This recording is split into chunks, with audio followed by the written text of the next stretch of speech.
Hello guys, ल हेर्न सक्नुहुन्छ तपाईँहरूले हामी चाहिँ यसो यहाँ म चाहिँ ससुराली आएको हो।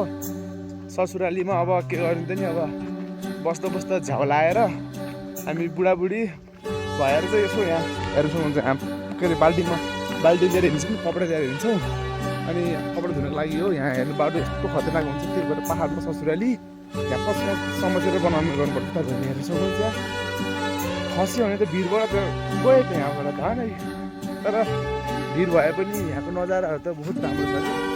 यहाँको बाटोहरू कस्तो राम्रो राम्रो छ। अब के गर्ने, बाटो राम्रो भएर मात्रै भएन, हेर्नु राम्रो भएर भएन, सबै राम्रो हुनु पऱ्यो। त्यही भएर हेर्नु होला कतिबाट चाहिँ हाम्रो बुढीजी के गरेर आइराख्नु भएको छ देख्नु भयो। त्यहाँ पानी बाल्टीमा कपडा लिएर हेर्नु, त्यहाँ बाटो यस्तो छ।